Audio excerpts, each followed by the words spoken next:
So tell me about the stuff that you usually bring to a gig. Yeah, typically it'll depend on whether or not there's a backlined kit at the gig, which just means that another band or the venue is providing like drum shells for me. Either way, I'll usually bring my own cymbals, my own snare, my own kick pedal, a throne because I'm kind of high maintenance about what I'm sitting on. And then I'll usually bring a drum key just in case anything needs to be adjusted on the drum heads. And I also will usually bring my own hi-hat clutch, which is right here. And that just holds this top hi-hat in place so that the pedal works and you can make little hi-hat sounds. Yeah, so those are just things I like to bring. All right, Joey, so tell me a little bit about what you typically bring to a gig. So first off, I bring my Fender Strat. It's one of my favorite guitars I like to play, with some fresh set of strings, making sure it's sounding the way I want. I bring a pick, and I would usually store another one on my amp just in case one breaks or I drop it and can't find it, and I know where one is. For sure. I bring 2 cables, one going from my guitar into the front end of my pedal board, and then one going from the back end of my pedal board into the input of my amp. And the pedal board basically just allows me to express different sounds on my guitar in ways that I can customize with all the different pedals I have and the knobs and in what order they are turned on in. Okay, so tell me, Keaton, what you typically bring to a gig.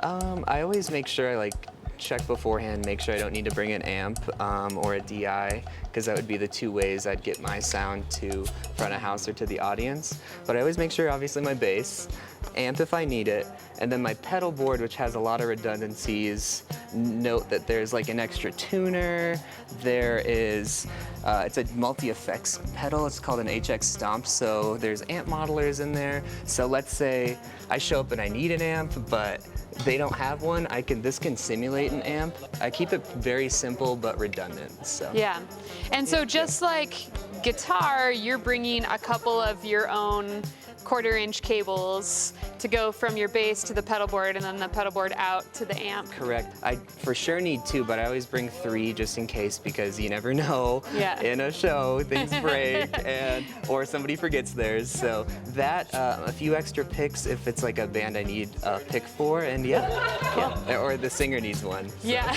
Yeah. So Alana, what do you typically bring to a gig? A lot of things.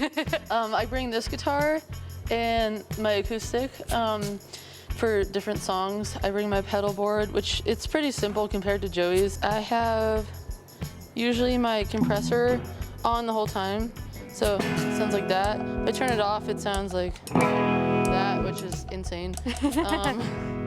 So yeah, let's see.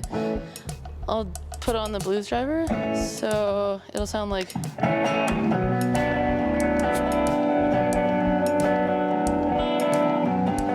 Compared to it's a little out of tune, but Great. And then do you want to hit us with a little bit of reverb? yeah. This would be like, well, without it, it's.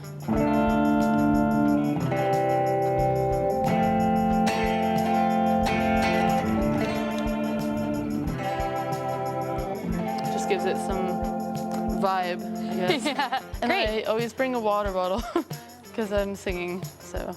Very it helps a important. lot. And then what's this I see at the end Oh of the yeah, head this is a stack? capo. Some of our songs I play like in a different key in a way that would be hard. Basically, if I want to play a song, like I'll give you an example.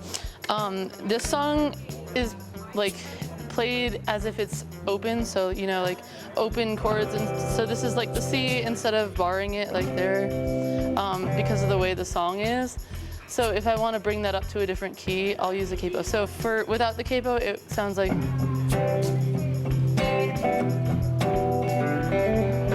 So like that would be hard to do with a bar chord. So instead of playing bar chords to move it up, I just add a capo and it's.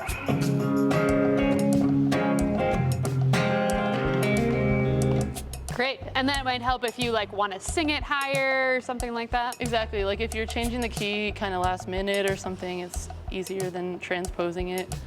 Great. And then the bass player deals. Yeah. Yeah.